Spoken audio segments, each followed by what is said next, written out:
Yo, yo, yo, yo, what's up, guys? What is up, YouTube? You guys, this is the fresh new podcast, Team West podcast. We couldn't think of anything creative. We're not that creative, me and Paul. But I'm here with the man himself, Mr. Paul Linn, the legend, the White Orc, as he's been named. I ain't nobody, man. I'm not nobody. I'm just having a good time, loving what we're doing. Yes, right. And my name's Derek Smith. If you guys don't know who I am, I arm wrestle sometimes, do some podcasts sometimes.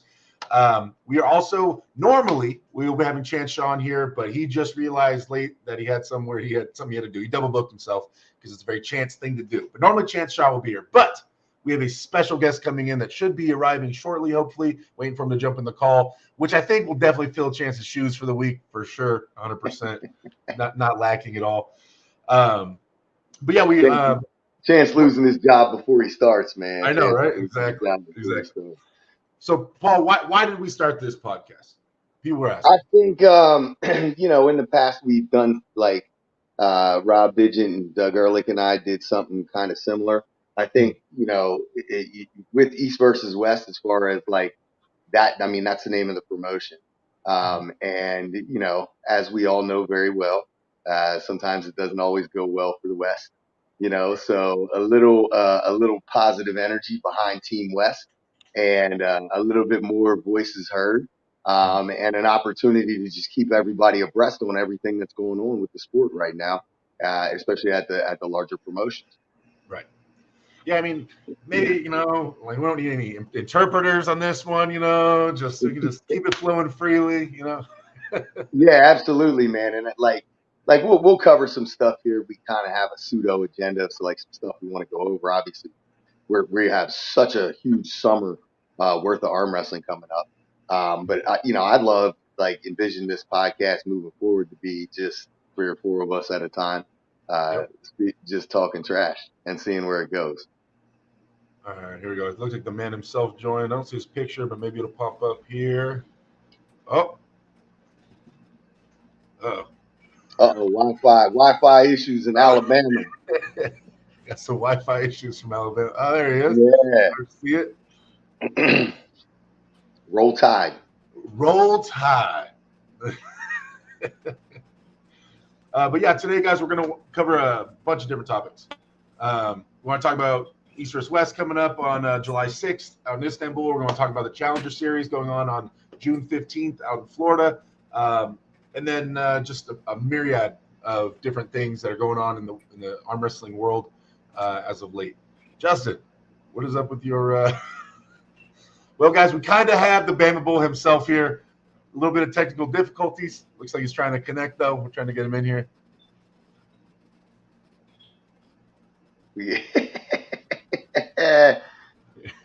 Come on, dog.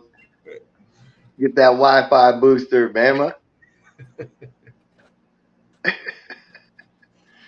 Well, all right.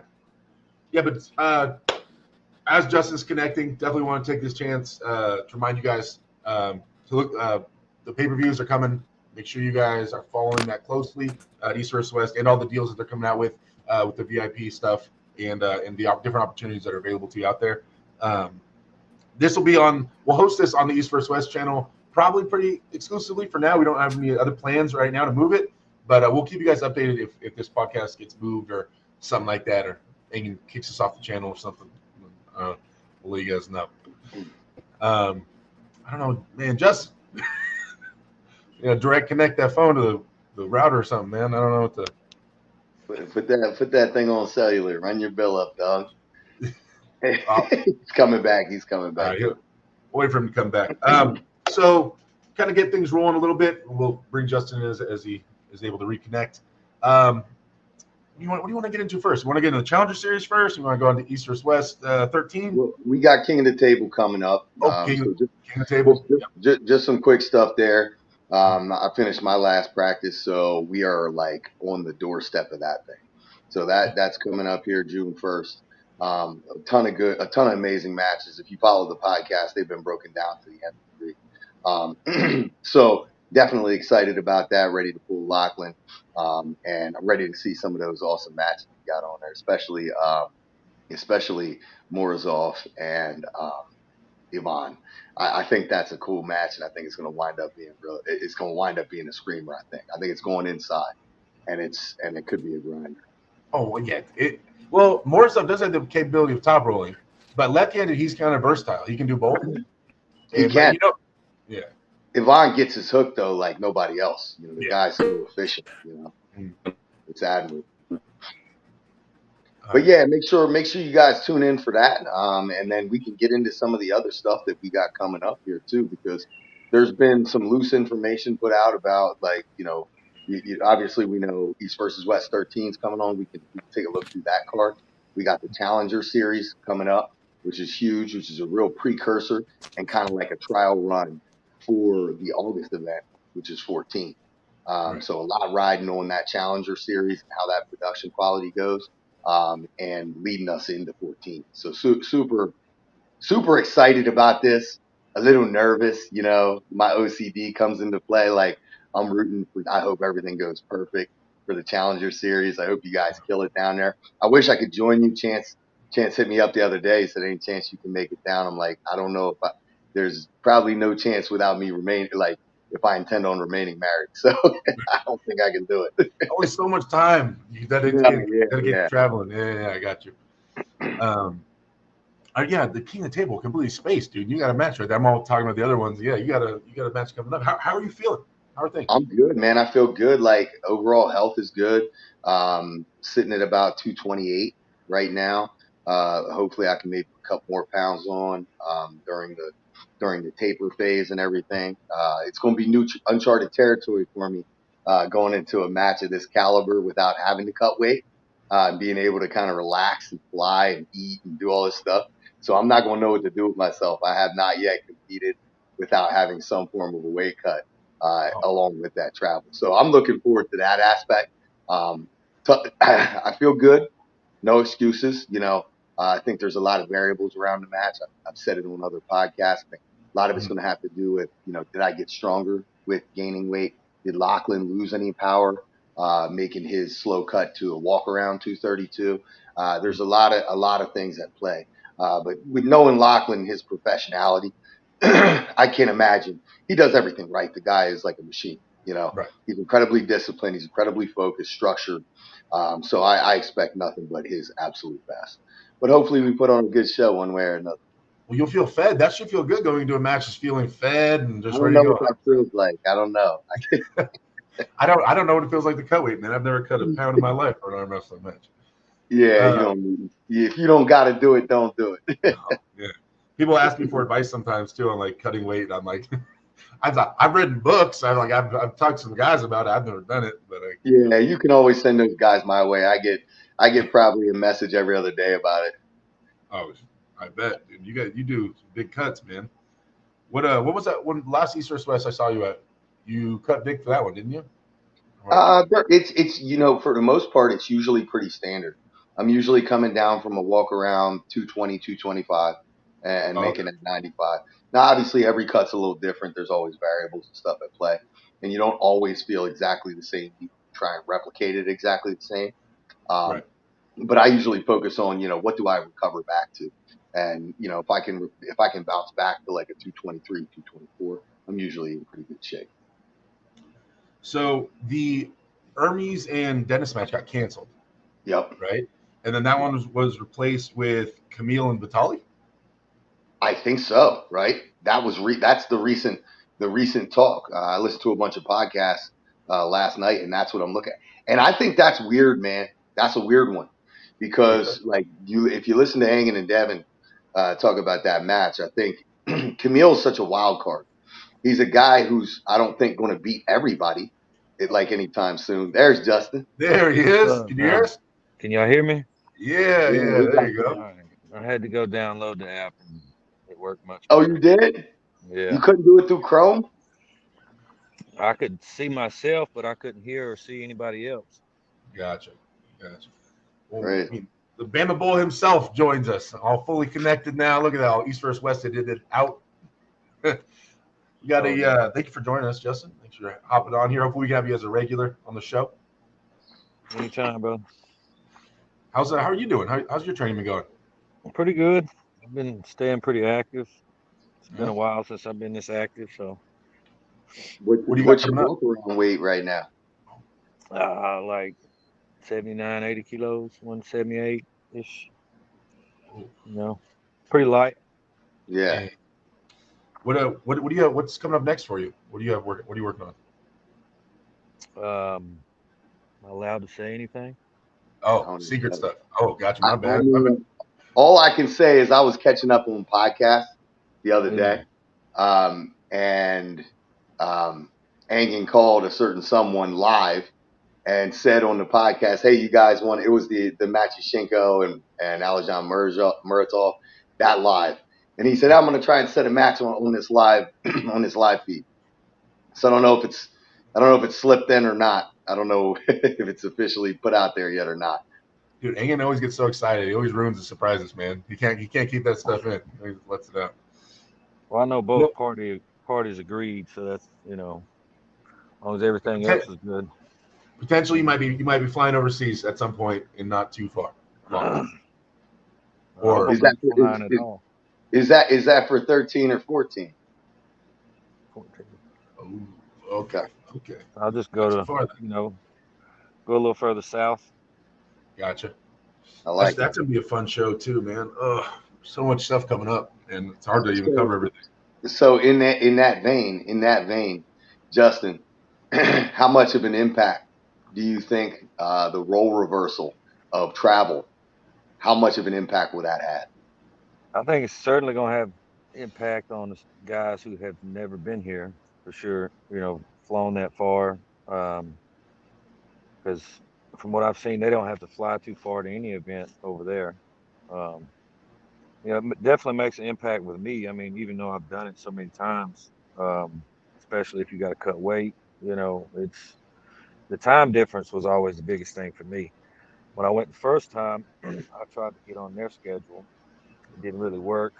Second time, I just was like, I'm gonna stay on my schedule because we're gonna pull at 8 at night anyway, and it didn't really work. So, it didn't work when I went to Australia either. I mean, I was there 8 days, and it seemed like it got worse every day. Yep. So, Yeah. Yeah, it's a real thing. I mean, I try to like pride myself on being able to be comfortable with it, at least Mhm. mentally, or accepting it mentally. But yeah, like, if you really look at it from an objective perspective, you're 8 to 9 hours off of your time, your normal time zone. Your sleep schedule flipped upside down. If you're doing a weight cut, it's an extra challenge. I know usually I don't usually actually sleep a full night until after I've cut the weight. Usually the day before competition, after being there 4 days. So that definitely has to have an effect. Like I said, I try to pride myself on being able to still perform after all that. But that said, I think it's a real thing, and we can date back to the WAL days, and a lot of people were calling that out then when guys were coming over to the United States and pulling WAL. I don't know yeah. if it's true, but it seemed like it was. I mean, It took me a few while. of them few of them did real well. Giannis was an exception. I thought Tom did decent. Uh, but yeah, other guys, maybe Joseph McVay. But there weren't too many that did super, seemed like they did as well as they could have if you had it back east. Right.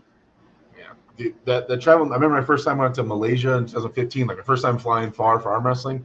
That was the craziest sleep experience. Like you're feeling okay. You're like, I'm gonna take a little nap. All of a sudden, 7 hours later, you wake up. You're like, what just happened? And you're drooling and stuff. And then you can't go back to sleep. And then you're up all through the night. Like the only trick I found because I started. It affected me for a few trips, and then finally, I think I started picking people's brains. Like Todd Hutchings. I was like, guys, I've done it a lot. It's like, how do you do it? And like the number one thing is like right when I land, I'm on their time schedule. I'm like say our match is going to be at 10 o'clock at night their time. Okay, midnight their time. I'm going to sleep. From now on, the rest of the week, the whole week, I will go to sleep and I will not take any naps and I will go to sleep at that time. But I don't cut weight, so I'm also hydrating and eating and like doing all that. So that's a little different than you guys. But like that's been the biggest change when I start doing that and sticking to it. No matter how tired I feel, I don't go to sleep until midnight and then force that sleep schedule. And if I have to take things to help me sleep, I was doing that. But like that's something that's helped me a lot. It made me feel a lot better. I always feel bad for the guys that are new to the travel. Like I saw the one where I won that East versus West, the younger guy, the only guy that lost, the only American that lost on our card. Um, Dustin, yeah, Dustin. What's his last name? Dustin Hyatt. Hyatt. I remember Yeah. at the rules meeting, I'm looking over at Dustin. He's falling asleep in the rules meeting. I'm like, Dustin, dude, like, it's killing me, bro. I'm like, oh man, that's Well, rough. that's such a factor too. Like we're doing a qualifier series and everything, and I talked about this with other guys. Like, it's a beautiful thing because we have these mega talented guys over here. And like I think it's tricky. Like, Uh, we lost audio, Paul. can you hear me? Yeah, yeah, I can hear Did you. you lose me? Got Artem just called me. Now my audio's off. Hold on. you. No, Yeah, he's texting me. I hear you. Can you hear me We now? hear you, Paul. Yeah, we Yeah. hear you. Jesus, I can't hear. You can't hear us. I'll be right back. All right. Harlem's ruining everything. Yeah. Um, I was trying to find out if the match was cool to make public or not. yeah, I know. I had some too. I wanted to say make public today. I got actually max chance if I can say it because some stuff happened and I wanted to announce it today on the podcast. But man, that beard is looking. Yeah, you like it? It's getting there, my guy. Yeah. My wife's about ready for me to shave it, but I told her as soon as it gets long enough where I can braid it, Yeah. I'll Hey, let are you her gonna do it? You can put like a Viking braid down the middle or Yeah. something. Why Yeah. not? Hey, that'd be pretty cool. Where's Paul left? I forgot. Okay. Well, I guess when Paul gets back, we'll dive into King of the Table a little bit, kind of do like a once over on. We can do like a once over on the King of the Table matches, just our quick thoughts on it, and then. Do you think that? Do you want to do that, Paul? Do you want to go over all the matches in the cards, or just talking about maybe some of the ones that we're looking forward to the most? Let me finish my thought. Oh, okay. You still on it? Okay. We were talking about like some of the newer guys coming in and dealing with that travel. We're talking about that travel, and I've had like talks with Engen about it, especially like with the qualifier series. We got these mega talented dudes and stuff, but you're getting so thrown to the wolves in a way if you've never done it before, and like having some of those guys come over, trying my best to be encouraging and try and like give them as much information about the process because I know the first time you do it is tricky, and I think if you're not in the right mind state and you don't handle that well, it will affect your performance.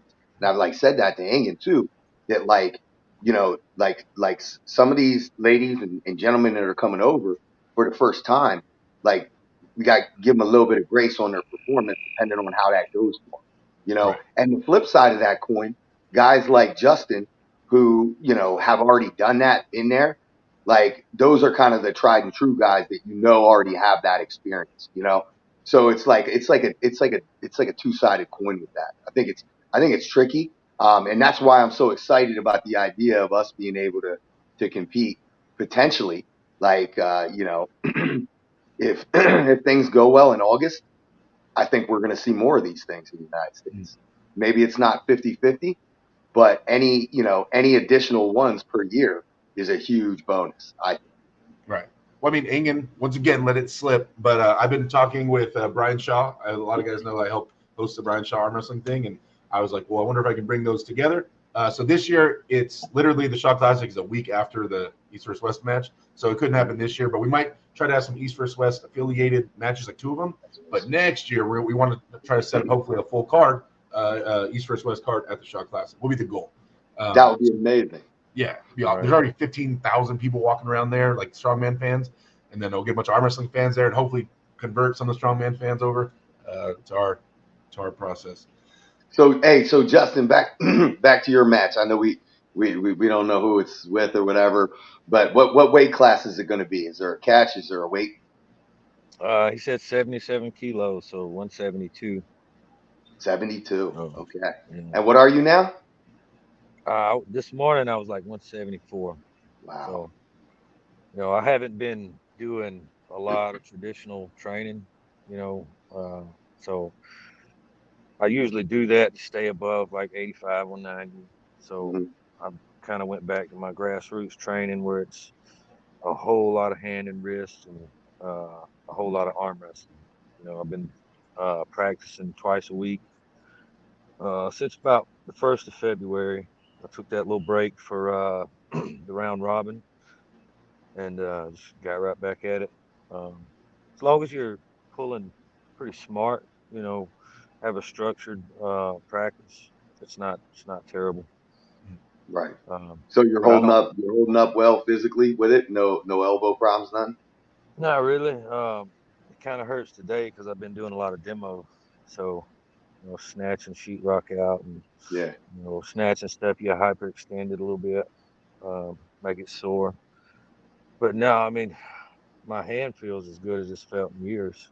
Um, my left shoulder is kind of a little bit jacked up from the round robin. I felt good after the round robin, so I was like, I'll pull the tournament. And 4.5 hours later, you know, I had the first match, and I could tell when I slipped. I was like, I shouldn't have done this. You know, then waited too long, got cooled off, and yeah, after the second match, I just laid down, and because it's never really been, I would say, 100% since I pulled Paul in 2016, and he snatched me over. But you know, I don't know. I just keep going. I That's all you remember can do. I've gripped up with you one time, Justin, like an after pull. I've never felt a light guy with such a super heavyweight wrist, like ever. Like that, it's always. I'll never forget it. So I was just like the hand wrist felt like I was attached to a 400-pound dude. It was tripping me out. That I was seeing someone so light across the table. I'll never forget that shit. Well, I'm excited to keep training like I'm training because I feel almost as strong as I do at like 190, but I'm 15 pounds lighter. So, uh, and I felt some of the guys after the round robin, which a lot of them were tired, but they still wanted to arm wrestle. And I really, they didn't really have a lot for me.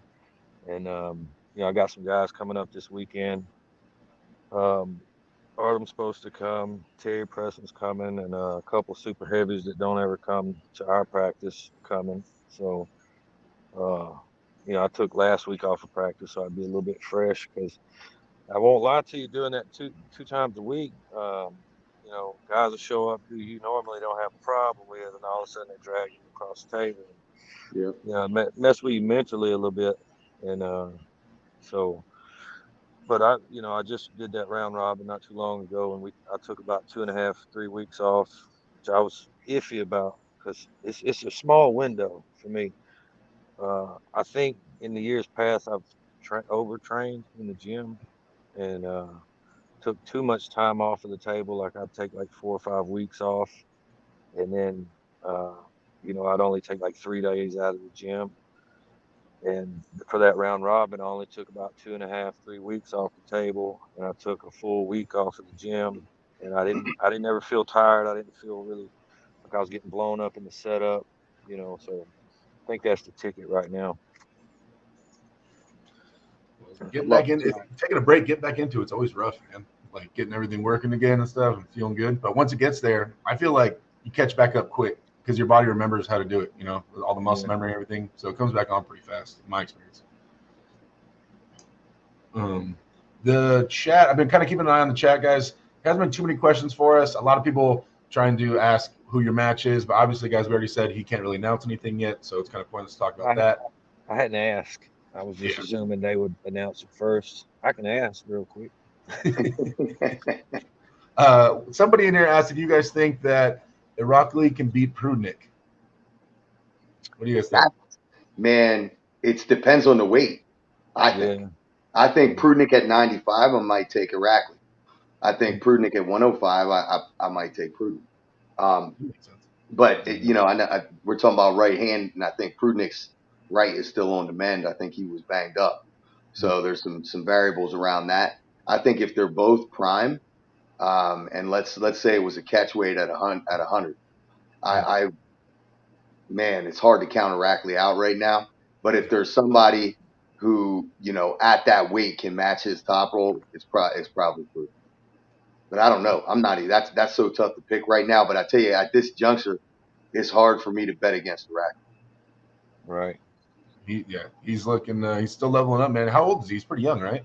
Oh, he's real young. He maybe like 25, 24, something Oh, like Yeah. yeah. I'm gonna say He's somewhere he's several years younger than I am. that. yeah. Me and him are about the same age, I think. So that's crazy. Yeah. I'm Um, becoming the old guy. Okay, so what on this King of the Table card we got Machenko, Morozov, Michael Todd and Lars, Angerbayev and Petrenko, Rivaz and Georgy Zarenov, hmm you and Lachlan, Schoolboy and Bowen, and then Vitali and Camille. Besides your match, obviously, Paul, which one of these are you guys most excited to see? Well, I mean, I think I, I told you I like the Morozov Matyashenko one. Yeah, Yeah, yeah, Just, that's what I was thinking. and I don't think a lot of people agree with me like that's the best match on the card. Obviously, I want to see Michael Todd and Lars because of the stylistic, clash there. I think we see arm wrestling all over the table. I think we right. see flash pins. I think we see wars. I think we see inside, outside, could be anything.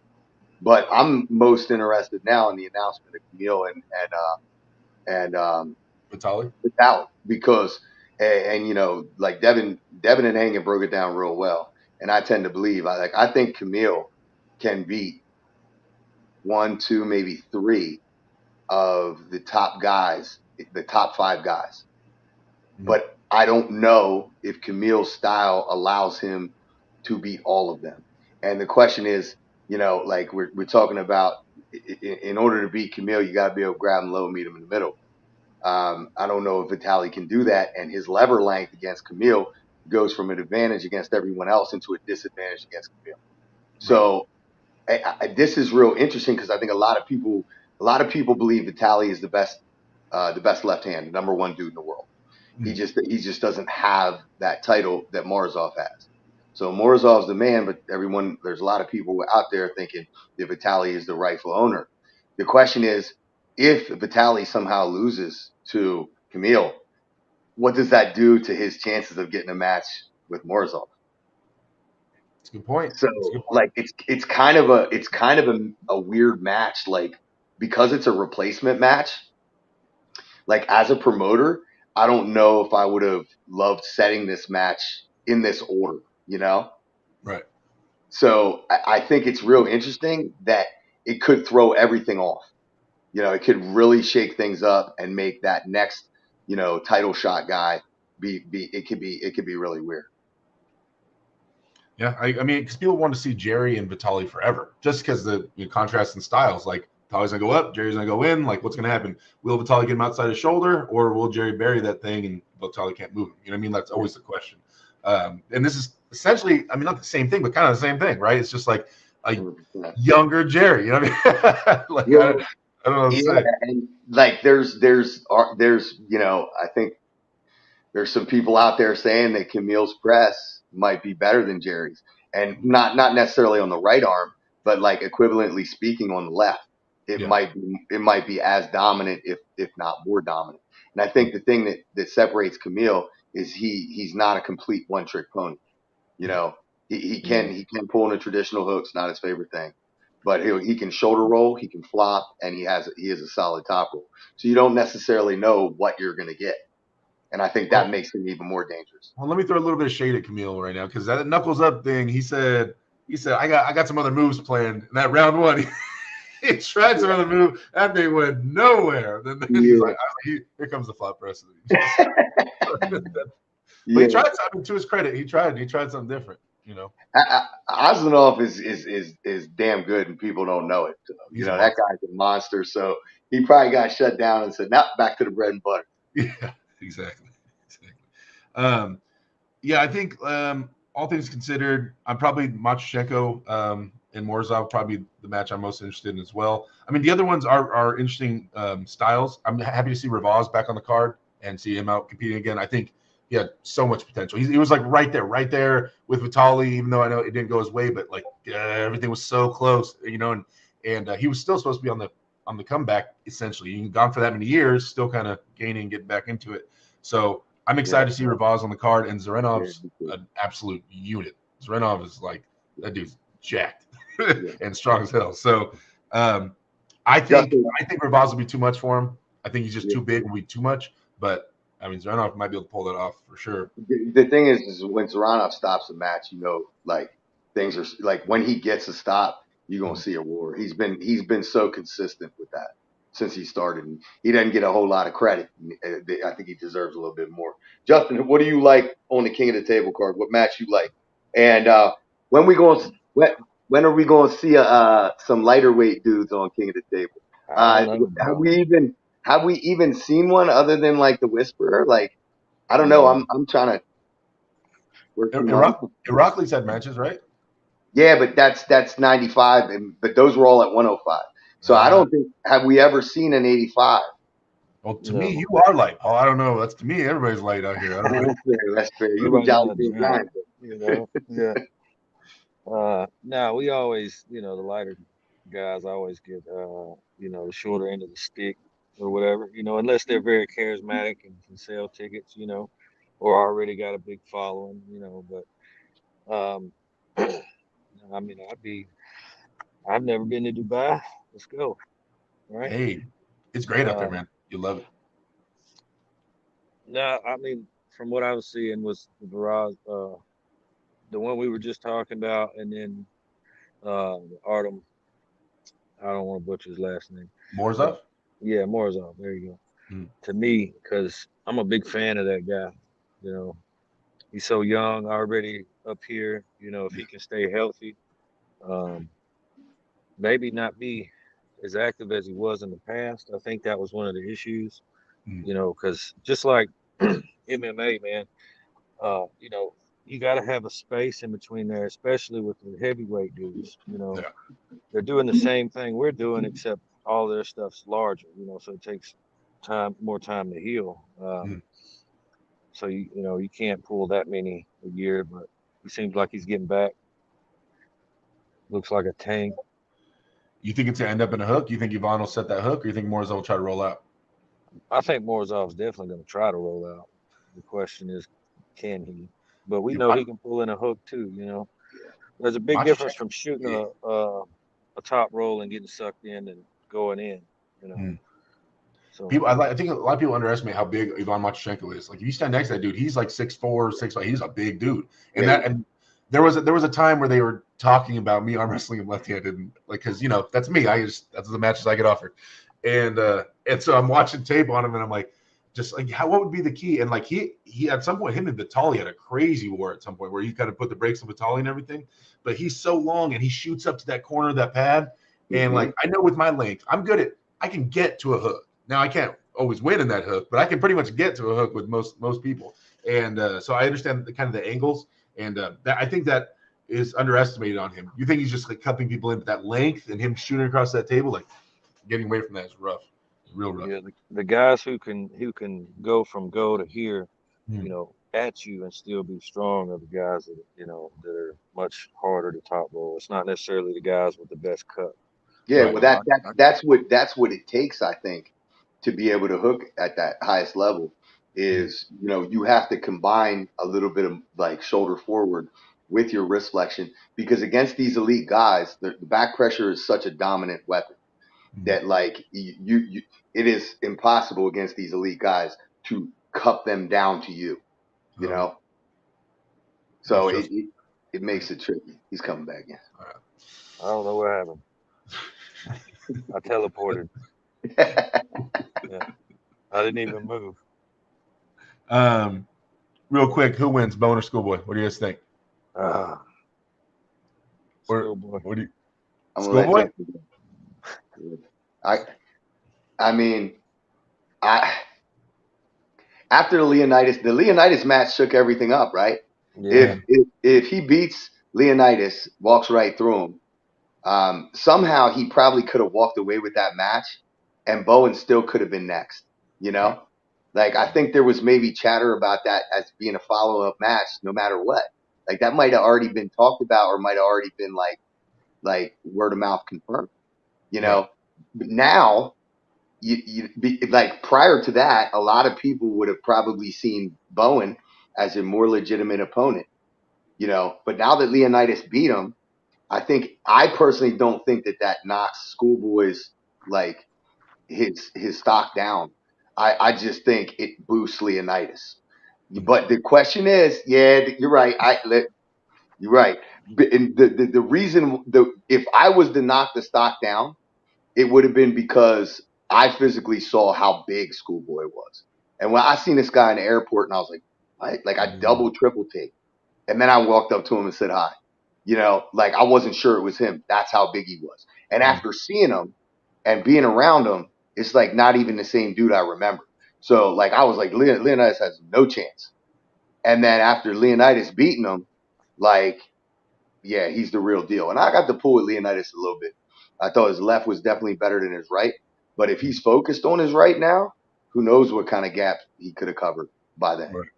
But I mean, I still give Schoolboy the advantage because of sheer stature and the fact that he's put so much muscle and everything on. And I'm just not sure that Ryan can get into his hand and wrist early enough to create problems. But I know Ryan he's been very open about what he plans on doing in this match. So probably gonna see an open top rule Mhm. / King's move. But the fact that Alex knows that's coming, I would think he would be able to plan around that. I think you know, all Ryan's got to do is get one good stop.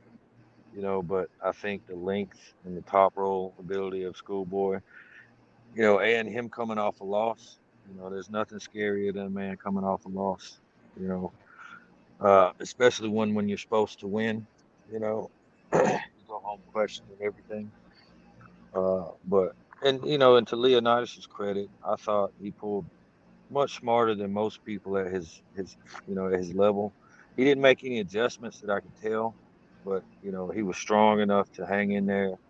And so to my surprise, he had the stamina. That's where I figured he was going to fail. Right. Um, but he was clearly had more than Schoolboy. So, Yeah. and the And way and Schoolboy's, yeah, that's with all that lean muscle too. Normally yeah, guys walking around at 8%, 7% body fat blow up quick. You know. Real quick, jumping into the chat. I'm trying to keep an eye on the chat, guys. If you guys follow my channel at all, I'm pretty involved with the chat, so I'm keeping an eye on it at all times. The Someone AJ has a question. Says, "What is your opinion on Reichard Bornman? Should he get invited to East vs West anytime soon?" So that's that. Like, I'm still learning about him. That's the younger kid in Australia, right? That's just dusting everybody. That's Yeah. just like an absolute unit, Killing them. like a rugby player, right? Getting Yeah. into Killing them. arm wrestling, but like he Yeah. played 21. rugby. He Yep. played rugby for real. Yep. Giant out there running around. Yeah. I guess he's originally from South Africa and he's in Australia to play rugby. Uh, Oh, okay. and I think it's at a professional level. I'm not 100% sure. So he's gonna choose arm wrestling over rugby. Well, Yes. I guess what he said was he had some form of injury or something that Uh, he had to take maybe a season off of rugby, in which time he started focusing on arm wrestling, started smacking everybody. mm, But I think he's one of these guys that like I think he's very similar in stature to like Schoolboy. Like I think measurements are very very similar. He's a young guy, but he's a beast, like a huge. he's like all inside, right? Like shoulder roll press. Now he can do everything. He can do Okay. everything. If you Oh, watch Yeah, he some looked of like those a unit. training sessions that Ryan put out there, he's doing everything. His shoulder roll is probably his bread and butter, and the spot where he couldn't be stopped in that round robin. But he effectively top rolls and hooks too. And I think it was one of the better. It was one of the two. It was either the worst thing that could happen for you, or the best thing. One of the two, because Lachlan's gonna level up now. Now, how fresh will he come in? Yeah, Because he's not used to arm wrestling somebody who's doing him like that on a regular basis. And when you don't take the proper time off, you can tell. yep. So, You're 100% right.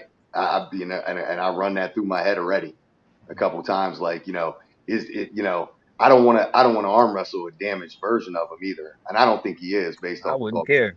Come in. Yeah, I want the that's on W. him. That's on him.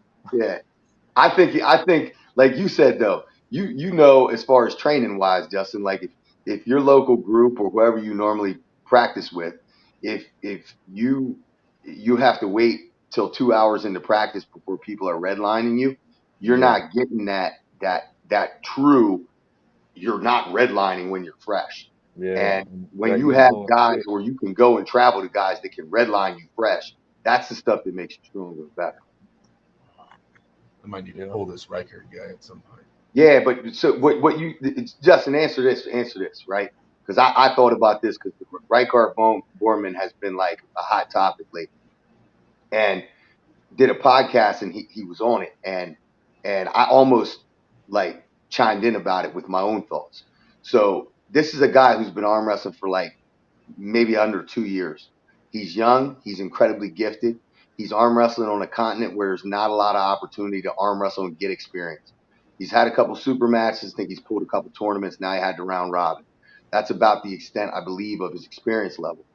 The original question that came up in the chat was, does he deserve a match at East versus West, or when should he get one? So my question is, if he does get a match on that stage, is that a good thing or a bad thing for his development?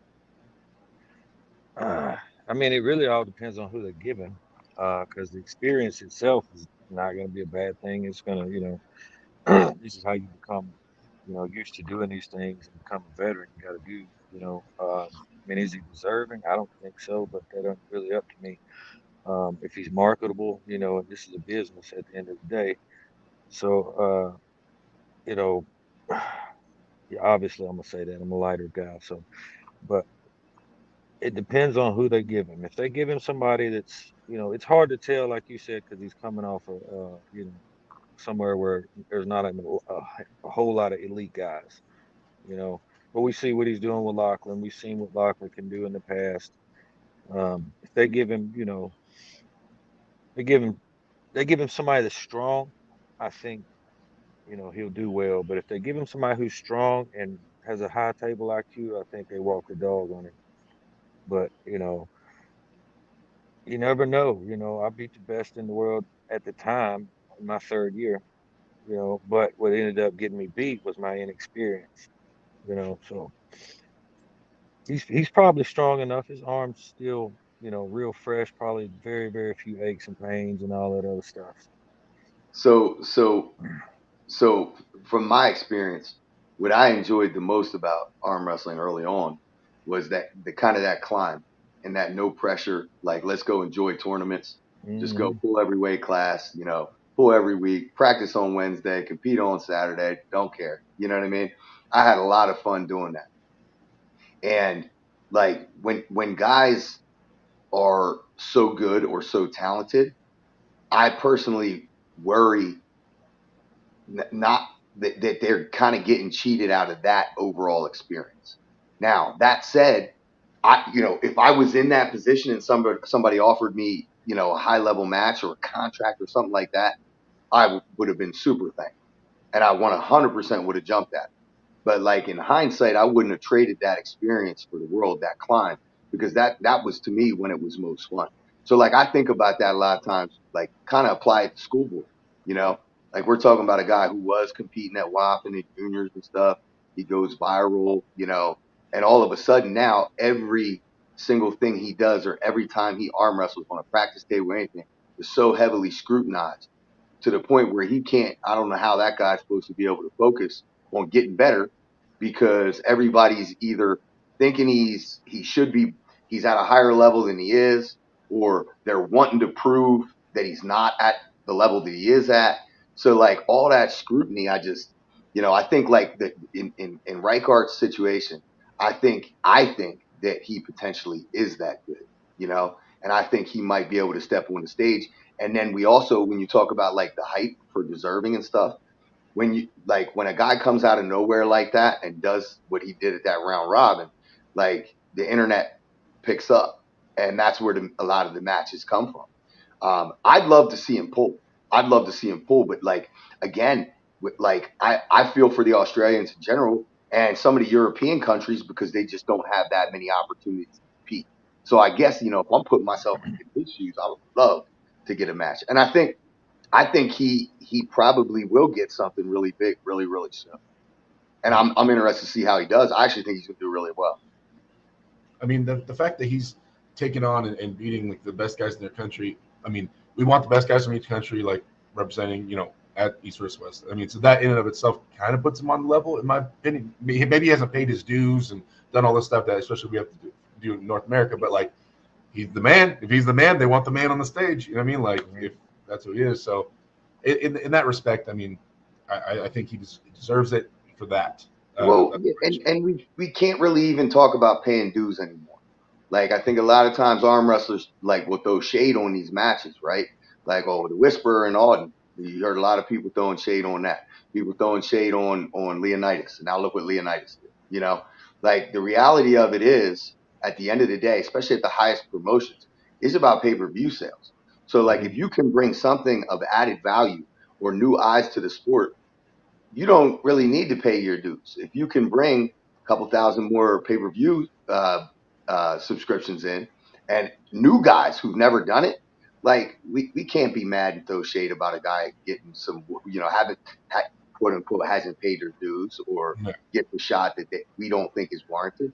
I don't think that's fair. And I think, I think that King of the Table has done a pretty good job of augmenting their card with at least one of those types of matches, that's garnering some type of social media hype. And I think doing that is good business, you know. And I don't think that anybody has sold out in any way, shape, or form to like just doing those gimmicky type matches. But I think one or two of them is really good, and I actually like that's why I love the Schoolboy and Leonidas match being on East versus West because we don't see those matches very often on East West. Yeah, I mean, on this card, I mean, technically, Schoolboy and Bowen, in terms of levels compared to the other guys on this card, what I mean, potentially that would be the match. That would be the social media, pushing match on there. And it seems, yeah, King Table usually has one, whether it was Larry against somebody or, they always make sure to have something on there that's just a little more catchy. Yep. So I wonder, do you think East versus West will start taking on to that? And I mean, I know they had Leonidas, but yeah, I do. Yeah, I do. And I don't think Engen's backing down from the 14-15 match cards. Like, it's easy to throw one in there. Yeah. Right. And I think it's good business. I do think it's good business. I think that, like the reality of the sport is these pay-per-view sales have to get better. They have to they have to incrementally improve if we want the entire sport to keep moving forward. Like the pay-per-view sales are the driving force because as arm wrestlers keep going over there and winning a match and wanting a little bit more money, the overhead is going up with every event. So the pay-per-view expansion has to follow the same trajectory, or that's where the promoter or the promotion winds up in trouble. So getting more eyes on the sport is paramount. Like I think it has to happen. It has to be prioritized. Yep. Yeah, you got to view it like a business. I mean, who's most marketable? Who's gonna? People don't like that. But I myself used to not be very fond of it. But I'm kind of in between because I kind of got my name earlier, much earlier than some guys. But I pulled 40, 50, 60 tournaments before that. Establishing.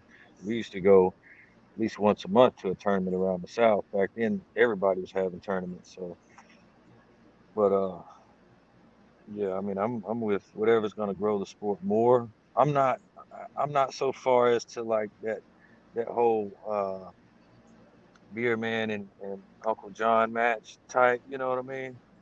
I'm not with that really. Right. I think that could be a separate thing. But you know, within the realm of rational things. Right. And like Paul was saying, with the scrutiny some of these guys are taking and so forth, that kind of comes with the territory. Like when I beat Giannis in 2013, that video went to like 500,000 views pretty quick, and I was reading the comments, bro, and I'm like, man, really? They Those were comments. killing you. Were they killing you? They were killing me, bro. Like, who gave this guy some meth before he walked out? Yeah. Like, I mean, yeah, that's when I found out, some countries really don't like American arm wrestlers. Like it Well, was. all this talk that actually we're doing right now kind of segues into like a point that I kind of want to touch on this show at some point. Like we're talking about sport growing and things like that. Like, and talking about heat from people and talking about shade being thrown. I mean, when people are, I don't know if you in the chat, people watching have been focusing on what's been going on lately and all the shade been thrown at my guy Engen here, but it is super frustrating, guys. Like, from my perspective, this is my opinion, and everybody has to share this. It's just like I feel like we got a bunch of spoiled children around now. Like we finally It's a got bunch of little something. girls, bro. We got I mean, something, the most amazing thing we've had, man. They are pushing top all the best guys in are on one spot, competing against each other, and they're bringing in the new hottest talent. They're pushing pay-per-view sales. They're getting these guys paid. And I wish we could just be really public about how much everybody's getting paid because they're getting paid more than ever, you guys. Everybody's been taken care of. Like we're in a dream place right now in arm wrestling, and it's like so much due to Angan. It's so much due to Angan, and he puts his everything into the sport. Everything. This dude makes like no money and puts everything right after the East West is over. That night, Angan will be dead tired. His wife will be dead tired. He'll still be talking about matches for the next one. And he'll still be hyped. And I can't wait. I can't wait. I can't wait. This like if people had seen or could see that side of Angan and really like not think that he's just some in the background evil guy, like they don't understand. Like he's an arm wrestler, dude. Like he cares about this more than anything, and it's very frustrating to see just random people just saying complete crap about him when like there's nobody else that can do or would do what Angan's doing. And no one else would have the connections and the experience and care that much and be able to make this happen the way Angan's doing it. So no, it's not just we'll find somebody else to do it. No, we won't. We'll find some millionaire who doesn't give a crap about the sport. exactly. We'll find some guy that's 40-year arm wrestler who people don't trust, doesn't have the connections, can't make the money, can't make it happen. Like we can't. This is a perfect storm of a guy to make this happen. And so like it's just really frustrating. I mean, Well, we've been it, there, you know. yeah, it kills me, dude. It kills me because like I look at some of the comments and people be like these guys are only saying this stuff because they're on the payroll or they work for Angus. And it couldn't be further from the truth. Like I've literally had this discussion with Angan. I have said to Angan, you do not have to pay me more. You do not have to continue to pay me more money. I am happy to come over here and compete at what I was paid the first time I was here because I am concerned about the business model, and that if you keep paying me more, and this is an unpopular perspective to arm wrestling, right? Like, but I'm saying this because, I have gotten to know the guy. I start everybody out, trust and integrity. You start basically at a neutral scale of 5. And then your actions are what's going to earn you that trust or that belief in your honesty or integrity. And this guy, without any prompting or without any ulterior motives, has like exemplified the fact that he is very much concerned about us as individuals and us being paid and treated like professionals. And that's it's such a high point of focus for him that I actually even worry about the business model potentially failing because of that. And I've kind of voiced that. And I don't think we're going to fail, but it's like you said, Derek, people think there's all this money being made. And of course there's profits, but they go right back into the next one because the overhead keeps going up. And we're at such like a pivotal point too, especially coming into East versus West 14. To me, that it's like critical mass. Like I praying so much that this thing just pops off so perfectly, that the Challenger series pops off and then that just follows suit, because I think that could be something that pushes us to the next level. And I think when there's so much bickering and divide in arm wrestling promotion, I found that at the smaller levels, and I see it also at the highest levels. I think the thing that everyone neglects to acknowledge is whatever that top league is, that top league is driving the sled, right, for everyone else. So whatever expansion that top league can get to, there will always be a trickle down effect. It's just like the NFL. Everything trickles down from the NFL to college football to high school football to Pee-wees, the systems that they run. It all trickles down. The growth of the sport, how well the NFL is doing, is directly correlated to how many kids are coming out for youth football. And I just use football as an example because it's something I know. And it just kind of frustrates me when I see like divide all the time, because in reality, we're all working towards the same thing. And if we're in support of each other, everything will grow equally along with that trajectory that top league is following. And because I know that Angan's intentions are clearly so pure about the advancement of arm wrestling and getting arm wrestlers respect, I just find it so hard. Now I get the rough edges and I get some of the posts and the emotional things. kind of how he carries himself, because the man is a ball. He's a ball of emotional energy that he has tied completely up in arm Well, when you have that kind of passion, and somebody attacks you, wrestling. at something you literally putting your life into, you know, you're gonna you're gonna get a little emotional about it. Um, I agree with everything you said. Maybe I don't know if we're all working towards the same goal exactly, you know, with particular people we're talking about, because like I don't know, some of the stuff people are complaining about, even outside of England, I'm like, bro, who cares? Like this is why I don't even get on social media half the time, because I don't know, there's so much negativity. You know, stuff like I brought up the match with the beer guy and Uncle John, even though I don't really like it, I'm not on here, oh, we should never do this. This is terrible for arm wrestling, blah blah blah. Um, they don't half of them that's hating don't have a clue of what they're talking about, and that's one reason it's going that way because they don't really understand all the things you're pointing out. How it runs, how it needs to function, how much money is required, how much advertisements required, all these hours and hours and hours, like I don't even get on social media that much. And every time I scroll past a post, it's like something, negative about Ingen or somebody crying about something. I'm like, are these grown men? Like, I don't I don't know grown men like this, but I I don't just know. Go ahead. people like I think people misunderstand that like one Engen just learned how to work the internet like 5 years ago, guys. Like you Dude. know what I'm saying? Like yeah, so like you have to understand that this is all like the most of it's a lot of it's North American guys like just and a lot of times when I see people from European countries and stuff commenting on this, they're like, I get Engen, like I understand like his passion and stuff. Like he's from a different culture, so everybody expects him to act and stuff like he's someone that's been raised on the internet, like I've been. I was a professional video game player. I'm used to crap talking. Cool, I can handle all this stuff. Engen's Yeah. new to it. He's passionate about it. And so it's just like when I talk to Engen, love him to death, I talk to him like I would talk to my grandfather. Yeah. In the sense that I come at him with respect. My grandpa smacked me in the mouth one time because I got lippy. Like I understand, like, okay, that he's from a different time in a different place. You respect all what it's all about. So he misinterprets something as disrespect. Yeah, he gets pissed off. And like I Yeah. get it. He's not used to this game. And so like but people don't take that into consideration. Like their biggest gripes are like Engen banned some guy off his chat. Like that's it. Just he didn't want him in his chat room. Like that's like the biggest things that we hear It's my about. Oh, chat. he's horrible. He bans people off his chat. Like that's it. He's doing Well, everything on the sport, and we want to talk about him banning people from the so chat. so quickly we forget some of the stuff that was similar topics when WAL was around. And look, I love WL.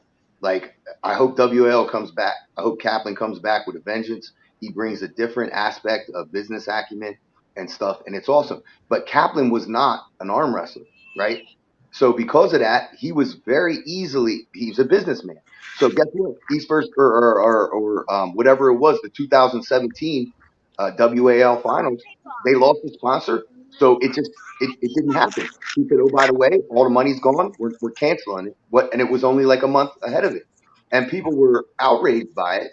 And a couple of Travis and Frank and Karen Bean and some people got together and they saved the event and they kind of saved face for the league. But the reality of it is now like people have always kind of like speculated like, well, what if Kaplan was an arm wrestler and he actually cared? Well, now we have that name, right? We have the guy who really cares about arm wrestling so deeply, like he's willing to sacrifice time away from his family, his life, his health, you know. So we have that. So we're looking at these two polar opposite extremes. I think the good thing in the core sports, and we talk so much about East versus West, but core sports, is king of the table in East versus West. These contracts are for both. And now the more I get to know Don takes a different approach, and Don takes the more back seat. Like you don't see him, you don't interact with him as much. He's more of a businessman. That balance is going to eventually pan out here as their relationship continues and these promotions continue through core sports. And I think that it's a learning process. Yeah, we've been through 14 iterations of these East versus West and 11 King of the Tables, but that's only happened in like 2.5 years. Right. They were so frequent that like there isn't a whole lot of time between one to learn from the mistakes of the prior. So like they're learning as they go. I mean, they're planning three events in advance, and there's so many moving parts to it. So like a little bit of grace, if we give a little bit of grace, like it's getting better. It's not getting worse. I can tell you that much. Everyone gets better. I So think I think most of the people hating on it, man, are like looking for clickbait. You know what I mean? Looking for their way to the top kind of thing. And that's the problem I have. Like, I get, tagging a popular guy or whatever in your post to get more views. But when you got to go out of your way to talk trash about somebody, to get to the top, I just like there's a lot of arm wrestling groups I left just because like I don't even think I'm in one anymore. Uh, the East versus West group, but I don't know. And that's what Brian got a lot of hate for a while. Um, not necessarily talking bad about guys, but making controversial topics and mhm. ridiculous claims really. Um, but that's part of the world we live in now. In 2024, you see it everywhere really. You see guys trying to get fights in the UFC by talking trash about this guy. Um, and it's entertaining sometimes. When you're kind of clever and you can back it up, but a lot of these guys can't win a state tournament. So, well, nobody really cares. So, Well, yeah, and I think I like to kind of piggyback where I think you was going with that. Um, like I watch everything arm wrestling. I bought the last High Five. I look at the Arm Gods.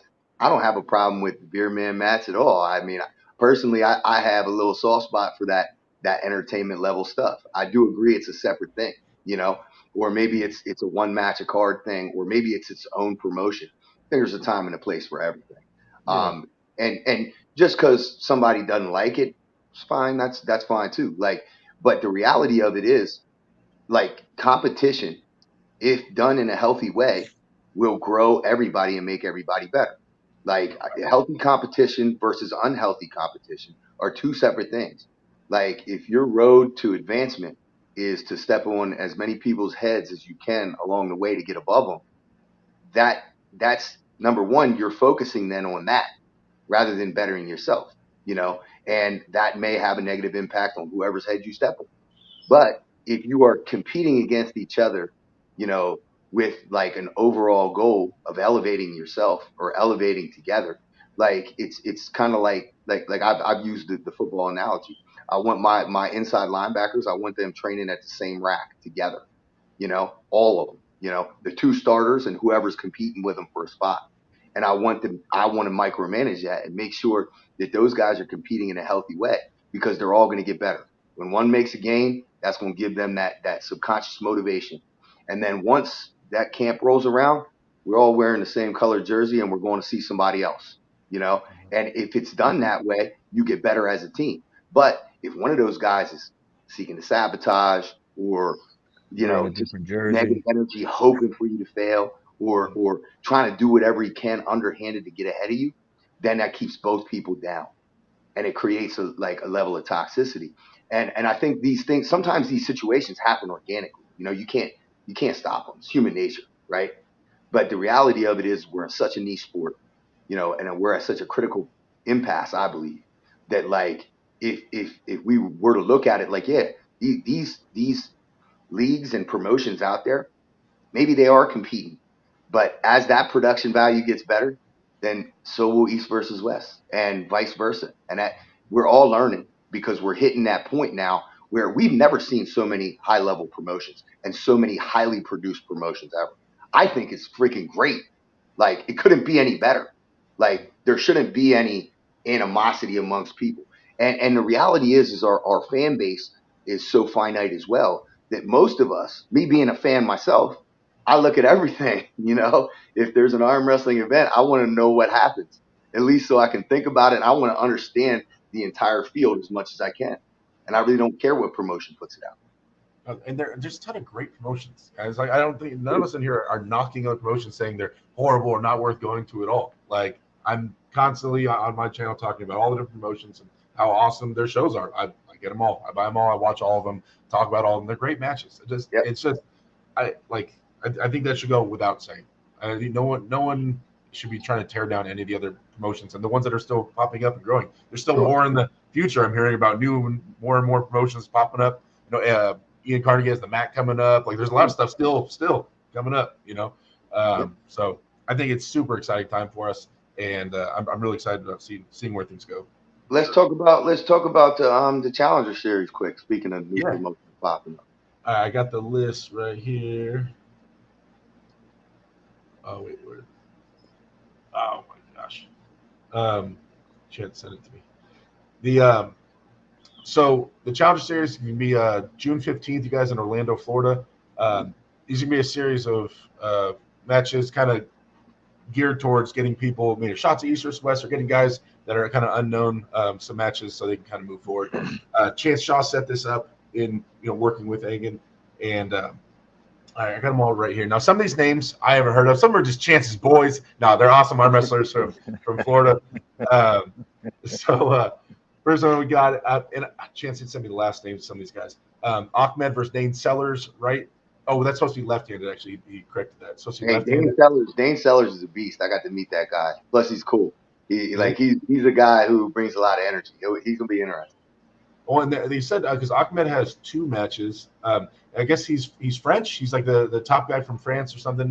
Chance is saying that he's been arm wrestling for a little while. Super solid, like technical arm wrestler. But he's supposed to be bringing some, from France. We're getting an overseas puller out here, which is kind of important. But I don't like a lot of the guys Chance was telling me about. Like I don't know much about Dane Sellers. Do you know anything about him? No, I don't know much about him either. Yeah. So but from what Chance is telling me is that that's basically a matchup of a newer guy who's like big and brute strong versus a more seasoned guy from France that's coming over, like more technique. So Dane might be a little bit stronger, but Ahmed is supposed to be just real refined. Dane Sellers is the guy who beat Leonidas, and I was at a Mr. Olympia tournament or something. He's a guy that looks like he looked like Leonidas. He's like a 250-pound, like 7% body fat dude, and he can arm wrestle. Like he's newer, I believe, but he's pretty versatile. Right. And he brings energy too, man. He gets fired up. It's good stuff. I love that name, bro, Leonidas. I wanted to name my son that. My buddy named his son Leonidas. I got a friend. My wife wouldn't have it. Actually, how kick ass would it be to be in the classroom and they call your name?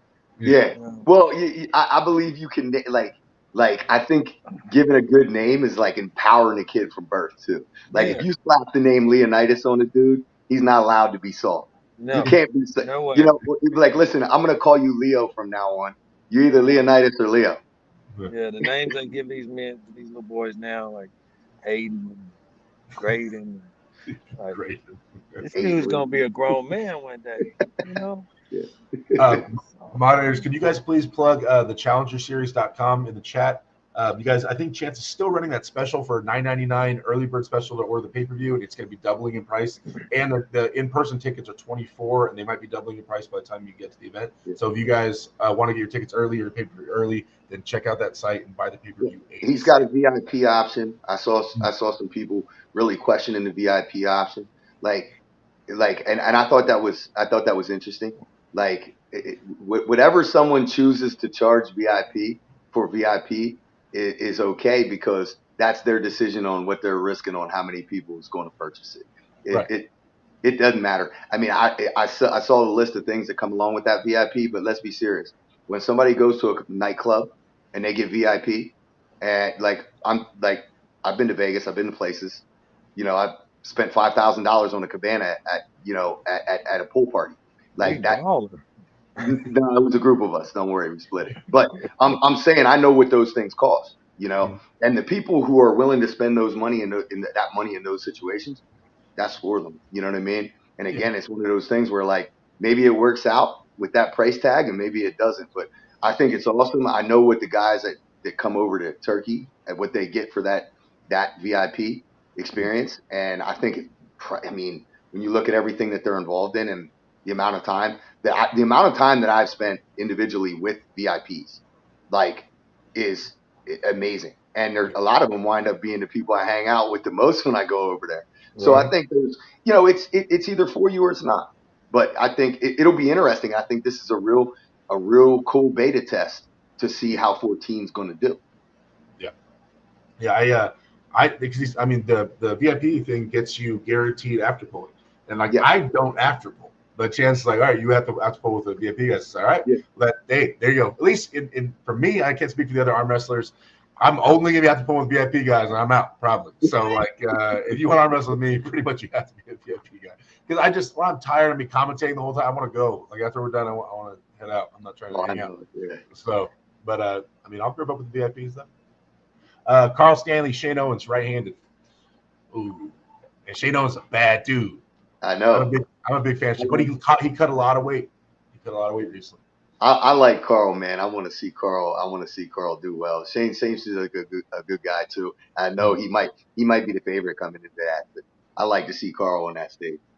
Right. I've seen Carl in different forms. Yeah, If he comes in the top form, he'll win. But I hadn't seen him compete in a while, so it's hard to say. Yeah, he usually well, I think was it left hand he can do all of it, or does he do everything with both hands? I think right hand he just is more shoulder, right? I No, I believe. think used to be his left was just all shoulder, but the last yeah, he couple does times I everything. seen him competing, he was you know Uh, going both ways with it. He seemed like he was trying to top roll more. well, he's been around the game for a while, and he's a pretty good Long sized time. guy too. He's definitely He's bigger been than around Shane. for a long time. I talked to him in Florida, and I had, being that I've only been around for a little bit, I had no idea the level of experience he had. Yeah, Yeah, he's for a been younger around. dude too. Uh, he was doing it when I started. Yeah, I think he has 20 some years in, believe it or Oh, not, at right around my age, which is Oh, he's crazy. your age? Yeah, I think so. Yeah, he might have 30 years in. geez. John Doe in the chat says Derek versus Lean Ice. I think Leo will whoop you. Don't get me started. I will crush Lean Ice right hand. Don't even start this up. You don't want none Ooh. of this. You don't want Oh, none of look this. at Derek angling for a match. Hey, oh, they brought it up. I'm just answering. Now, left-handed, I know it's not too special. Right-handed though, oh, I'll crush him. I got to get back to my boy Larry. So it's my guy. So as for revenge, I need to get on the Leo. George Whitfield, Eli Sidoff. So I didn't know about this. It's left-handed. I didn't know about who George Whitfield was until Chance had me go watch the video of them two pulling at like an 8-man round robin. George Yeah. Whitfield's a bad dude, and he put the brakes on Eli. Ended up fouling out of their match, or whatever. But he was the only guy in the whole round robin to even put the brakes on Eli left-handed, apparently. Justin, what do you Yeah. think about Eli's level right now? I mean, I know he's you pulled him top before. top of the heat. Um, I think super match wise, it's going to be a very good match. I think coming out the gate, Georgia has he's a little bit bigger. I think he's probably a little bit stronger. Um, but obviously endurance is not his thing. So I think if he can't finish quick, if he's going to win, it's going to be 3-0. But I pulled Eli before. I pulled Eli when he won 2017 WAL. Pulled him like a month afterwards and left-handed him. I beat him 3-1, but it wasn't because I was stronger. I was just a better arm wrestler that day because I couldn't top roll him. And I remember thinking, if I get this guy to the straps, I'm gonna smash him because I'll just be Todd Hutchins, I'll just be Frodo Hogland, like ain't no way. And I get him in the strap, hit backwards, and went right to a hook. I start leaning over and I see him looking at the crowd. I'm like, all right, foul. You know, let me let me restart this thing. And I made some adjustments where I could beat him in a hook, but I would have him so far down that and his thumb turned so far over there was no side Right. to engage. But so I know how strong he was even before that round robin. He was one of two guys I thought would be give me some trouble. Um, when I pulled him, I don't know, man. I guess I was just asleep. Shit, I don't know. I thought I was, I even thought I fouled to try to get a restart, and I didn't even do that when I watched the tape. So I'm like, I don't. But I pulled George, but it was kind of middle to later in the round robin, and I didn't have a lot of problem with him. Um, but I think it's because of what I was saying. Eli's not going to get up there and fight.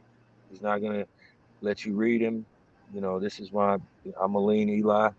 The experience. He's been to the best tournaments. He's pulled the best of the best guys. Um, Whereas, right out of the gate when I grabbed George, he's squeezing, he's doing this, and he's letting me know exactly what he's doing, basically. So, which sometimes doesn't matter because if you can't shut it down, it doesn't matter. But you're wasting a lot of energy there. In a match that I think is going to be pretty close power wise, even though I give it the edge to George. It's not a good thing to do. So. I mean, I think it's gonna be exciting. Either way, they're gonna be explosive and fast. But it's kind of a conflicting style because doesn't Eli's more outside and George seemed like he's inside, right? No, No, He was Eli's inside. inside, Yeah. all inside. Yeah. Eli's all inside. I thought he was outside. Mm-mm. I'm He I tripping. can, wish, I I'm wish he every tripping. can time do I a little talk to both. him. He can do a little both, but he wants to go inside. Okay. Yeah, Eli's gonna try to put him on his bicep unless he feels like George can win there, and we've seen George has the ability to be there and make Eli wait on him because that's basically what Eli was doing in that match. He was waiting, and which was a smart thing to do because he was so far under. Hmm. But you know, George has a huge hand at that weight, and if he's got the right setup, it won't matter. Um, I just think if he goes in there and blows his load, it's a wrap. Yeah. His guys, he's not a small dude. His arm is not small either. He's got huge forearm, huge bicep. And then we got Robbie. His last name Carson Carson Dyke. Carson Carson Dyke. Dyke versus John Therian, I think right-handed. I think that's a good match, man. I think a lot of people like were sleeping on Robbie when we saw him pull his first, some of his first big matches. We saw him pull Luke Pulcher at Monster Factory, and we saw him beat Froda Hoagland, and then we saw him pin Coach Ray, who, I think overall arm wrestler wise, Ray was the one who could adjust. Mm. Robbie's just getting going right now. Tons of horsepower, man. Like tons of horsepower, raw strength, and he's learning. He's learning as he goes. Once he starts gathering some experience, it's gonna be interesting. And John's gonna be a real test, man. John has done some impressive things lately. So Yeah, I would probably give John a slight favorite in that, but I also wouldn't be surprised if Robbie won. yeah. It's like it's an experience thing. I mean, that's what it seems like it'll come down to. Can Robbie with strength overcome John's experience? I think that'll kind of be the make of it. Have you pulled those guys, Justin, or no? No, I don't. They didn't ring a bell, to be honest. Gotcha. Um, Um, and then number 5, you didn't put last names. Hunter. I'm assuming Hunter Knopfs no, versus Patrick. He says Berg. Patrick, right? Burke. Yeah, I think Yeah, that's it. I don't know much about those guys. It's right-handed. I haven't pulled Hunter right-handed. I have pulled Patrick at WAL. Mhm. Um, I don't know what kind of form Patrick's in. I hadn't seen him in 6, 7 years. So, um, based on what I felt then and what I'm seeing from Hunter, I think it'll be a pretty good match. I'd give Hunter the edge, um, speed and inside. Um, but I don't know. Like I said, 7 years is a long time. So, Mhm. and unfortunately, I don't get to keep up with a lot of European arm wrestling. And but I have watched Hunter, you know, on a tear lately. I've been I hearing his think, name a lot. yeah, I think if he, I think it's time for him to level up to, some higher competition. Um, that's because that's the only way you're gonna learn. You know, Yeah. get put in these spots under these bright lights. Get put in the spots you're not sure what you need to do. So because you can sit there and practice all day on the table. Oh, do this when they do this. That I've seen so many guys be so. I would think they're gonna win this tournament hands down, go in there and go 0-2. You know, I don't think that's Hunter because I think he's pulled at a high enough level stateside, but it is different. You know, it's not exactly the East versus West card, but you're still pulling international talent now. Right. So We got Matt King versus Vios. I can his last name Antilles. He's from Sweden, but he's Greek, but he lives in Sweden now. I don't know much about Matt King, but Chance kind of described him as a super strong dude, a little bit newer. I think he said. Yeah, he's like very Jason Merlot-esque. Oh, okay. I pulled with him in Florida. Incredible finger pressure and cupping strength. Like your pure back pressure top roller, who Gotcha. you're really not going to get through his hand. Got like that Storm Chelino vibe. He's very, very good and unknown or underrated. I think the thing we saw most recently was him beating Artem. Okay, yeah. That's what that's Chance mentioned that he beat Artem. Quiet, nice guy too. A lot of times those guys don't get no attention. Oh, he's quiet and nice. Vios is an animal on the table too. That might be an interesting thing to watch. I'm excited to see Vios back. I guess he just won nationals in Sweden, like went undefeated in like classes and stuff like that. I've been a fan of him since he pulled that Vladislavs from Latvia back in 2018. The super match was wild. And he's a bad dude. After that, we have Ahmed and Paul Passmore, right-handed. Now, I'm excited to see Paul getting back to that level right-handed again. Getting back up there. I know after he broke his arm, he broke his right arm for a little bit. He was having some, I think it was just mental. Obviously makes sense, right? But like he was so sideways before. After that broke, he started kind of not full sending sideways anymore. And he was killing people, and I think people forget that he was right on the cusp of being like that guy, when that injury happened. So, like, I think there's a lot of us really. Who are we talking about? Paul Passmore. Oh yeah. So he has a right-handed match against Ahmed, the guy from France, on the card. Yeah, Paul's. He's one of few people I felt just have side pressure, weird angles like Todzilla style. He's that shorter arm. Gives a lot of people problems sometimes, especially when that shorter arm guy's an inside puller. But I'm sure he's not taking it lightly. I've always kind of told him, to be at that 242, 230 something weight class. I thought he'd dominate more there. Obviously he's proven himself a heavyweight too, but when you start leveling up to, the best in the world and it's different than the best in the nation. It's a big difference. I can compete at middleweight, 198 here. I'm not competing at 198 at international level, That's true. Those guys are monsters. Paul, can you beat Passmore? I've never pulled him. I've never pulled him. I have. Did you beat him? Yeah. Yeah. Yeah, I beat him in overalls. I've never beat him in, Take it.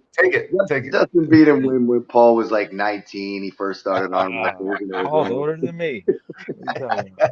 No, if you don't like it because he lets me know the next time we arm wrestle.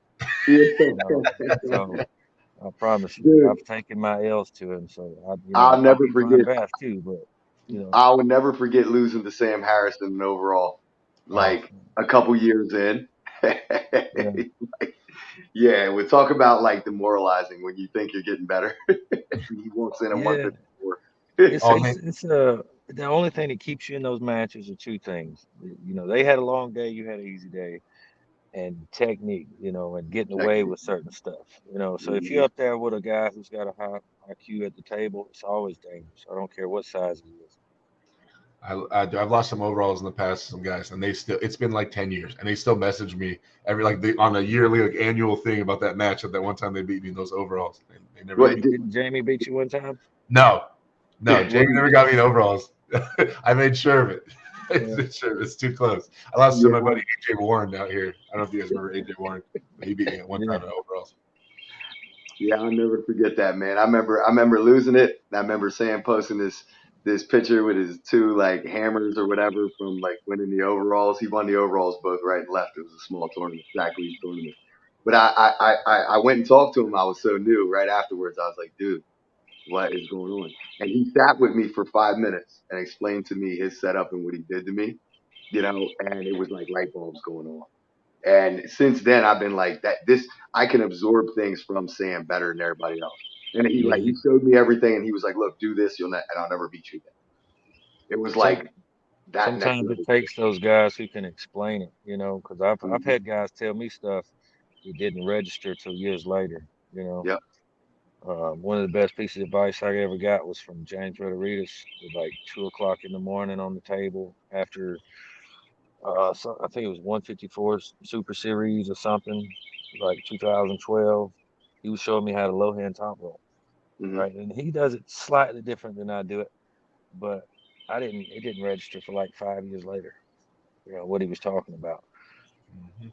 Yeah. I think you probably tried to show me that same thing, and I'm still waiting for it to register. Right? You Well, got to practice it, baby. You got to, you I'm got to go to gonna be tournaments and do it. I remember there was some like Devin Lair videos from when I first started. I watched it and I was like, okay, I think I get it. And like 2 years later, I go back and watch the same video. I'm like, oh, now I kind of get it. And 2 years later, I go back and watch the same video. Now I really get it. You know what I mean? And Yeah. still, it's like you keep learning from the same piece of advice, and then to finally like it's fully, you know, I brought tell in. people it's like a golf swing. You gotta feel it. Mm, Like, oh, that's what he's talking about. yeah. Matt Mask, Wilton Brock, left-handed. So Who? Matt Mask and Wilton Brock, Okay. left-handed. Yeah. Wilton is supposedly a freak left-handed. Yeah. Like, Wilton's stupid strong. yeah. I think I pulled him in when they had the WL in Vegas, the tournament back in the day. I can't remember if I pulled him right or left, but I think he was right-handed. I think he beat me right-handed. I remember he was just strong. When he gripped me, he was He's diesel he's a strong. lefty, and I think I've seen him give Devin fits left-handed at the Mm, WAL thing. Um, Depends on how active he is. He seems like, 'cause I'm connected with a few of those Southern Alabama guys. mm, Seems like he's been training even before this match, getting ready. It's one of those stylistic matchups for me.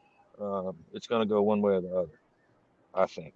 I think Matt's going to be too fast and hit too hard up top, or Wilton's going to catch him because Wilton can pull with his wrist back too. right. Um, if Wilton stops him, we know Matt. He's not known for his gas tank, Mm, um, but I don't know that Wilton has pulled somebody as long and as big a hand and that style. That's I always lean towards the low hand top roller because there's not many real good ones, mm, and it's real hard to deal with. And usually dealing with it's not in a hook. yeah. Usually you have to go higher, Go stay hard. tall, and go over those two fingers they're dumping. If Wilton can do that, but how many Yeah. people have you seen, do that to Matt? Not many. Right. But it is left-handed. I don't think we've seen Matt in a while left-handed, not that I can remember. Well, Brad Grundy's in the chat, and he's out there. He says, I pulled them both. It's close, in my opinion. And he said, Oh yeah, Justin's spot on. Yeah. So, I mean, I'm excited to watch that. Matt's obviously always exciting. Um, so, I mean, he'll bring energy for sure. Speaking of energy, after that is Brett Rakers and Bios left-handed. That's going to be violent and awesome. Do you think Brett Rakers will hang with him? You think Brent's going to be too much? Man, I think Brent's one of those guys that a lot of people have been wanting to see at a high level for a long time. The Yep. guy quietly kind of goes around and dominates. And I think Brent has moved up in weight classes. He's also a guy that's extremely lean, well conditioned. I feel like he's hitting a stride. I don't know a whole lot about Bios left, but I'm ready to see Brent like on a card like this. I think he's a guy who's kind of been on that level for a minute. You know. Yeah. oh well, yeah, just a minute.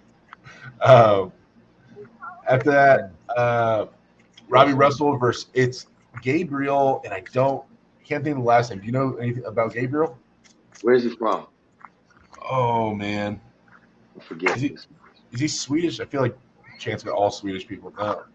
Yeah, I was gonna say there's a lot of Swedes on the card, so Yeah, so suddenly Chance spends time in Sweden, spends time in Florida. It's yeah, all Floridians and Swedish dudes all over this yeah, card. smart, man. But it's Gabriel. Oh, I made a chance to try and tell him about him, but I'm forgetting now.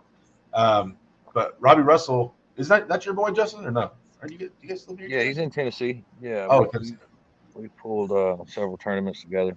Um, Robbie's one of those guys that has all the potential in the world. Really, he's that strong, that solid everywhere. Um, he's just lacking some small things here and there. You know, if he shows up top shape, I don't see it being real close. Yeah. Um, but you know, you never can tell Robbie. If he shows up and he can get off, I see it being real easy. You know, we've seen him hold Craig up in a hook a couple Yep. times. You know, and his Yep. hand's solid. It's super solid. I don't know why he don't sit on his tricep a little more. It's like all you yeah. got to do is this, you know. But Mhm. um, you know, he likes to control the match, and yeah, sometimes that's not the smartest thing, but he's definitely strong enough to be at the top. Yeah, he's a guy I root for, man. I like him Yeah. personality wise. I click with him. I really like kind of the way he carries himself, without a whole lot of talk, and he goes about, but like you said, he's all horsepower too. Like he's a guy I'd like to see, at the next level too. So I'm rooting for Robbie always. What's up, All little right. man? What's up, dude? You gonna wave at him? Show me muscle. He said, nah. Let me see the muscle. Yeah, Oh, look yeah, at that give him the thing. flex. That's right. Let me Mhm. see that That's thing. All right. Look at The chat. They asked this question earlier, and I forgot to get to it. Who do you guys think will have better hand control between Michael and Lars? okay. Okay. I Oh, feel this like is okay. odds are Lars gonna give it up, and Mike will be. So I don't understand what you mean, really. Yeah, I don't think that really doesn't come down to that match. Probably doesn't come down to what we would consider traditional hand control. I don't think. Right. I think we might see a top roll attempt by Lars. You know, I think we might even see a traditional top roll attempt by Mike. But I don't think either of those guys are guys that are known for traditional purist hand Yeah. control.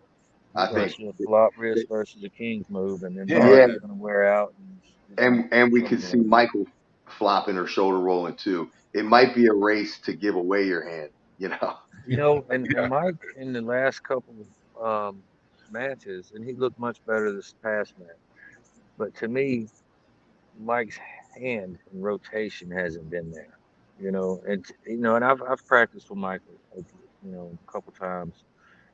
His hand was never that super impressive outside the strap. It's inside the strap where it feels ridiculous. And that's another guy I think, kind of the Dave Chafee, um, Artem Morozov thing. Too many matches, one after another, and I think it took a toll on Mike. Maybe he took a step back a little bit and reevaluated his training. But I think he's got this match for sure. Because like I said, he's looked better. But Well, I don't, you I don't think he'll have any trouble top rolling. Yeah, the interesting caveat to this match now is the looming match with Dadi Khan now that Devin backed out. So I believe the winner of that match gets Dadi Khan for a title. And I think that's good, Juji, for Mike. I think Yeah, now he has like something direct, like right away, put it on the calendar that I'm working towards, rather than like, hey, I'm making a comeback and this is going to be a 6-step process. Right. Now feed her to the fire. And now it's not, of course it's pressure, but it's also pressure with like a pot of gold at the end of that rainbow. I think that's good for Mike. Give him some direction, and I think he'll make the best of it. is this one that was right-handed? Mhm. Uh, yes. Okay, all right, yeah, Yeah. yeah, Mike wins. It'll be explosive, regardless. All right. So that answers that question. Going back to the list, we are at Andre Sharkovich versus Emil. Um, Emil's last name Engstrom? No, Extra, Ekstrom. something like Ekstrom. Ekstrom. Um, Andre's been looking ridiculous lately. Yeah, dude. Look, come on. Like I was amazed by him against Jerome. I was amazed. That was the match I was waiting for, man. That's the only one I got my camera out for, you know. And the way I don't want to say effortlessly because there was a ton of pressure being applied, but how he was never in trouble. He was never threatened, regardless of the side of the buckle, just never in a bad position. And I didn't see that match going like that. I knew Andre had a chance, but I mean, I rate Jerome's hands so highly for Andre to be able to control it. I was like, Right. Yeah. Yeah, He's Drones reminds me of Robbie Russell a little bit. yeah. Andre's getting as strong as he looks. Yeah.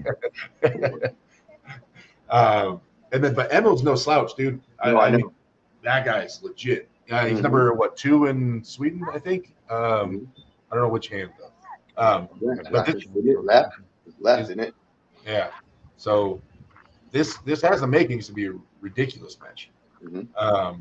But I'm really interested. I guess I'm more invested in Andre since he's in the States and we've been seeing him around and kind of Sure. in his progress.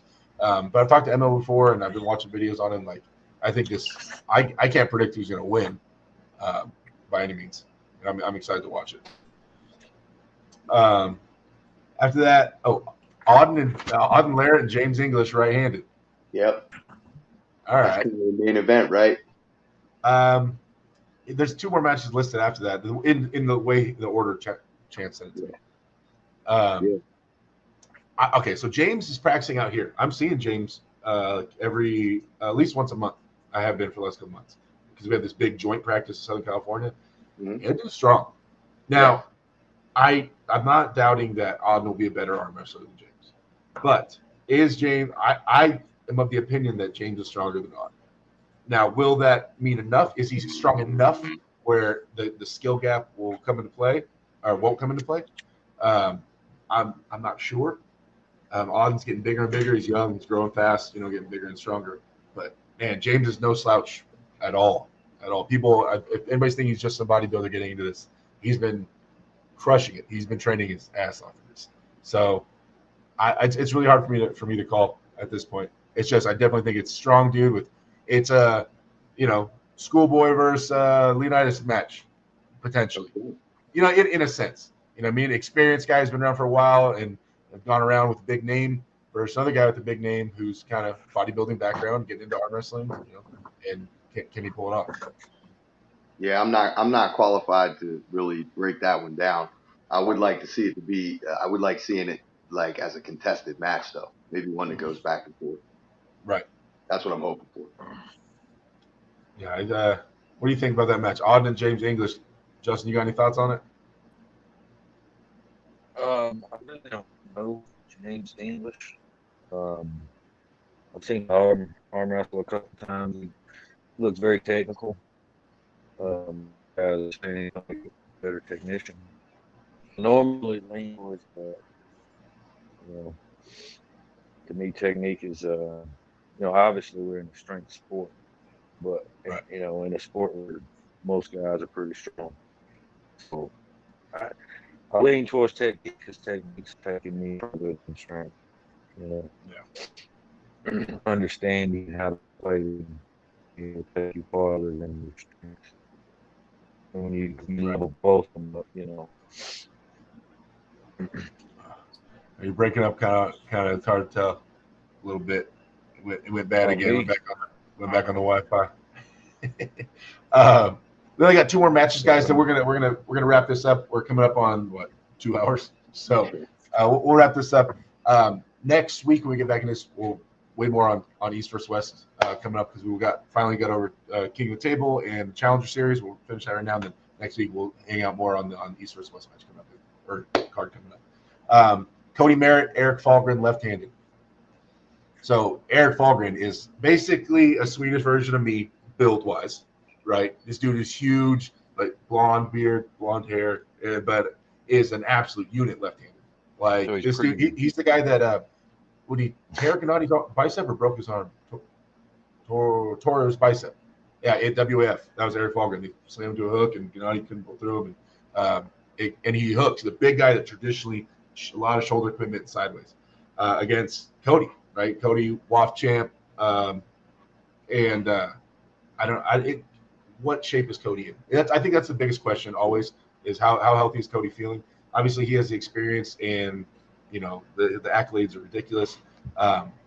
And Cody's so strong. Is he going to show up his strongest version?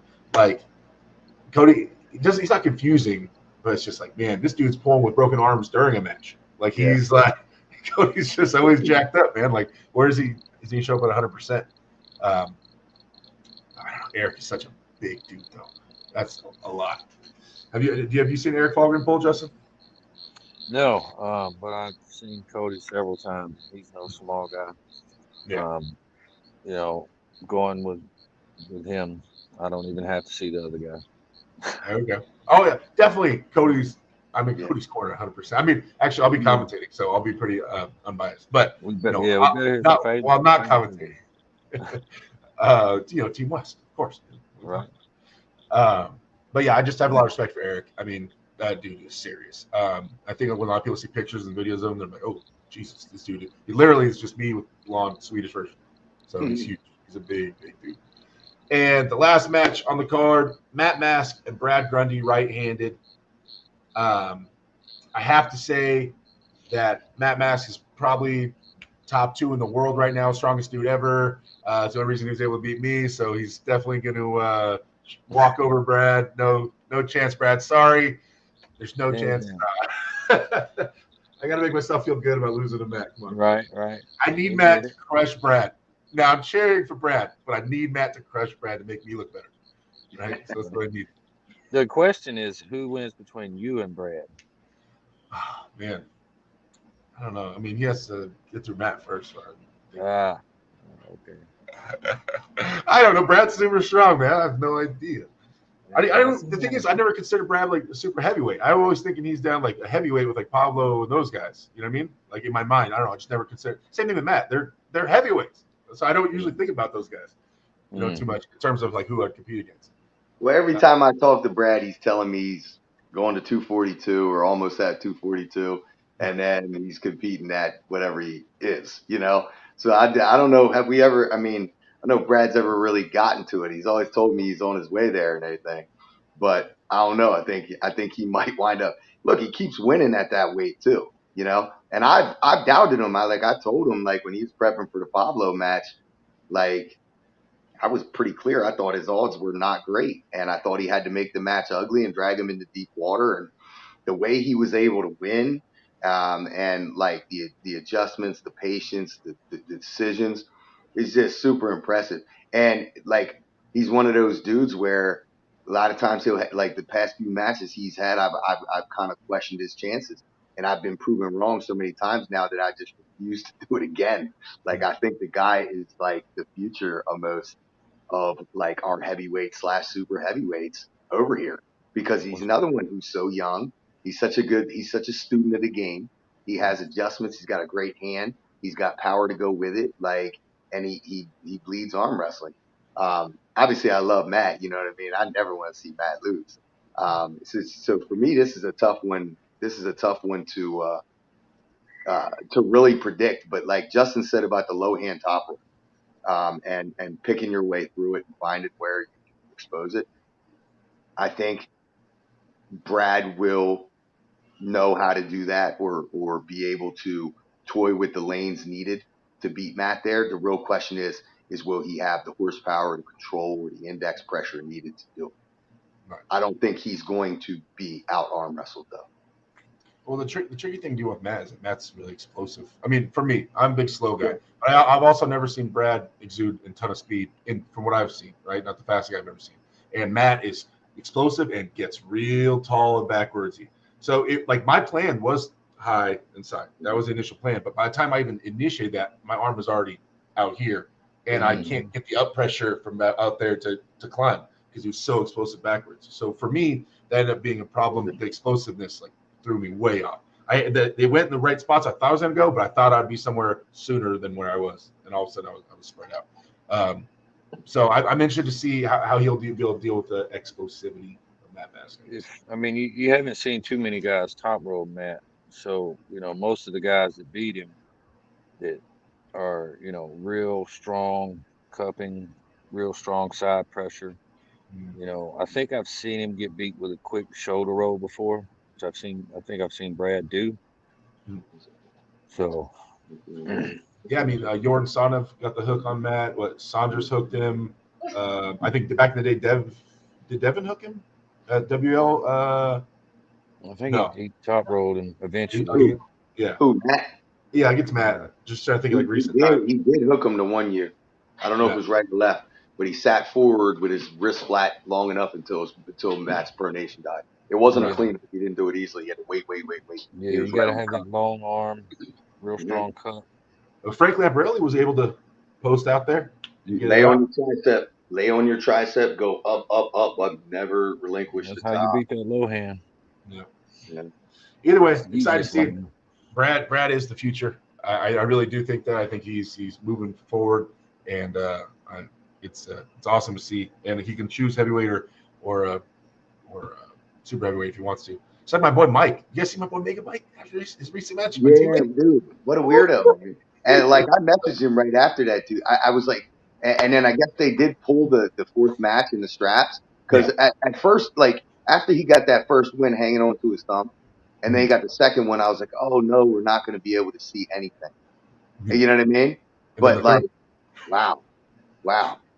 I when he told me to practice the week before, he's like, I'm gonna try this thing. I'm gonna try locking on his thumb, and I'm just gonna clamp right here. I'm not gonna get the full grip. I'm just gonna clamp right here. And I was like, yeah, Cap, chalk that thing up. And he goes, I think I can hold on to him. I go, all right, maybe, because Wade had to be the favorite going into that, and so I'm like, just hold on. I can't believe it worked 3 times in a row. I can't believe Wade just kept trying to slip. That's it. I didn't want to go sideways or up inside anything. Yeah, I was like, yo, it's third time, and then the straps, but. Wayne's arm had been pulled open 3 times right away, and so straps, Mike was able to pull through him. But man, my boy, and he's always around. And speaking of heavyweight, super heavyweight, he's around the cusp. He'll walk around 255 or so he can kind of obviously he can bang with the big boys and super strong the heavyweights. But he has his eyes on Pablo and stuff. Still, he wants that revenge on that little suit match they had.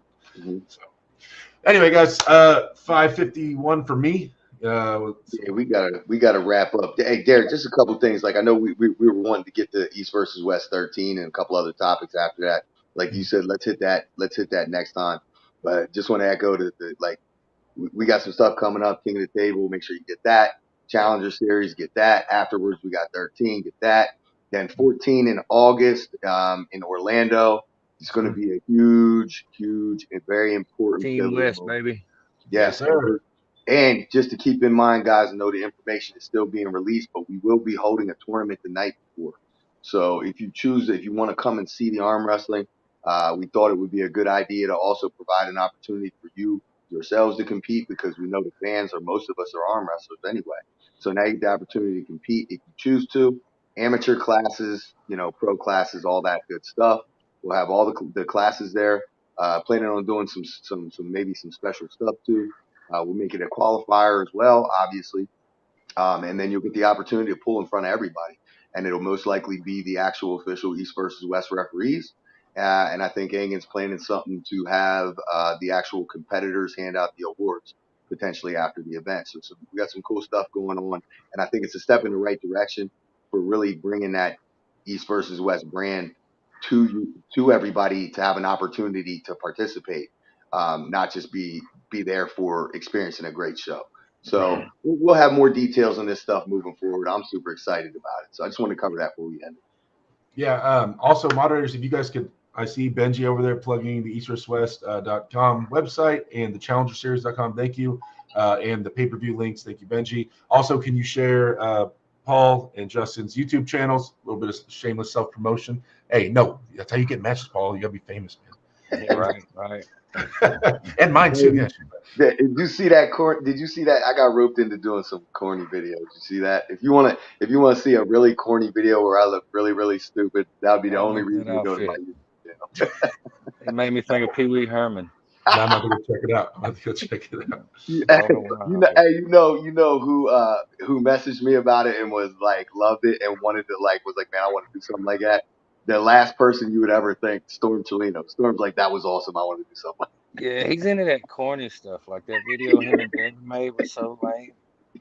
I was like, I can't even come up with a rebuttal for this. Like, yeah. But yeah, he seems Well, like he'd be into that. I said, Justin, whenever you want me back in here, man, let us know. We'll reach out to you if you're available. Yeah, Paul, Fridays, same time?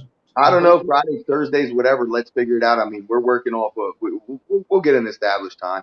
This time is good for me. Like you said, Thursdays a lot of times are probably good too. We'll get an established time, and then Okay. I'd like to keep Justin on here as much as possible, and I'd also like to toggle a few more people on that. I think I think Justin's a very accurate representation of American arm wrestling as a whole.